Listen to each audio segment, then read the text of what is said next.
can take a game and you can actually mimic the realism of that beautiful sport. They call it the beautiful game because it really and truly is the beautiful game.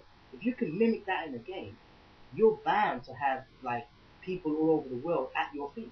Konami and Seabass is bound to have guys that are just saying, "Well, this game is the game for me." Like of old days, of PES, you just buy the game. You wouldn't worry about reviewing the game at all. Just look at the screenshots, but you know you'd buy that game because you knew it was a fantastic footballing game. Most definitely, because you actually like to play a real game of football. When you do a skill, you know you've done the skill. It had to be performed at the right time before you can actually do it. Now, with some of the games that's gone through, you just press the right thumbstick, you've gone past the player. Well, with Pro, you had to work for the player, get into the player's position, and then do the skill. And even then, he was not successful most of the time. It's all important that the realism of the game is just beautiful. Going back to the midfield battles, guys. I mean, I don't know if you understand the word when someone says ping pong football. I mean, we've seen a lot of ping pong football. It's arcadey. It's not realistic. It's like one attack to the other team attacking within 5-10 seconds. That's not realistic, guys. I mean, professional footballers, professional football teams do not attack like crazy headless chickens. I mean, but this PES that we didn't see none of that. We saw, the gameplay was smooth. It was great. We saw that the midfield battles were key. You very rarely got through to, past the backline defense, unless of course you beat the player tactically or what, or the player made a mistake on the game. And it was good to see the midfield having to put like 6-7 passes just to gain possession of that particular area. I mean, I don't know if you watch a lot of games or games in your life or what, but I know me and Cashley are big fans of football, and we see teams like build up an attack, say like Manchester City, they build up an attack on the left hand and the right hand side, and like if they're playing against say a big team like Chelsea, they will build up the attack, and if they see that there's no attacking option at that moment, I mean they could be in the final third of Chelsea's half. And if they see that they're not in a good attacking position, they will pass the ball back to the midfield, who then will play to the defence or have an option to switch the field to change the type of dynamical play, to change the type of attacking options for your team, guys. And this is the type of football I'm seeing being played on an early version of PES 2010.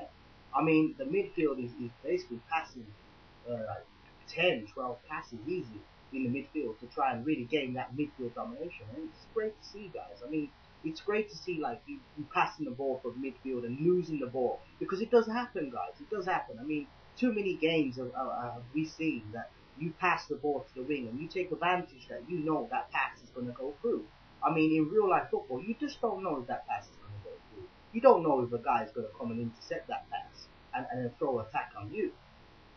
I mean, to watch it actually being played, it's key. It's key for me to being a successful game. And any game that mimics the realism of the actual sport or the actual criteria that it's trying to match is definitely onto a winner. And my advice to Konami and Seabass is, where can you go from here? Just carry on doing what you're doing, guys. Just carry on following realism.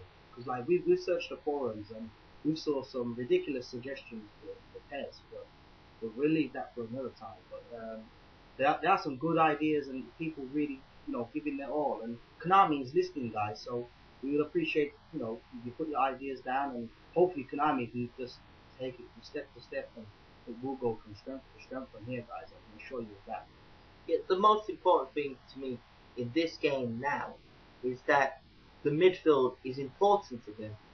Too many games before, I ain't mentioned any names, but you can bypass the midfield. You don't really need them. And no disrespect to the lower divisions, but it was like playing lower division football. They play a quick long ball from the defence, straight up to the striker, you've scored. That to me was very boring. Too many goals happen that too many times. The most important game, anybody can tell you this, is the midfield. It is a key role to realism of football.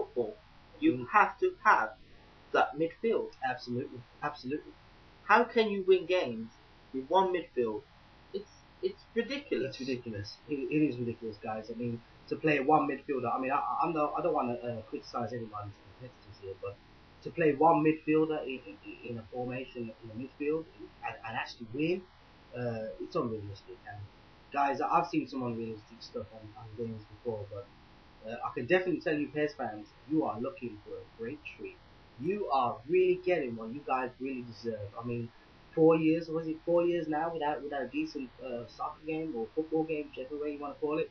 Guys, I'm telling you now, I stake my gamer reputation on that you are looking for a great treat here, guys. So, guys, this is us wrapping it up here for PES 2005.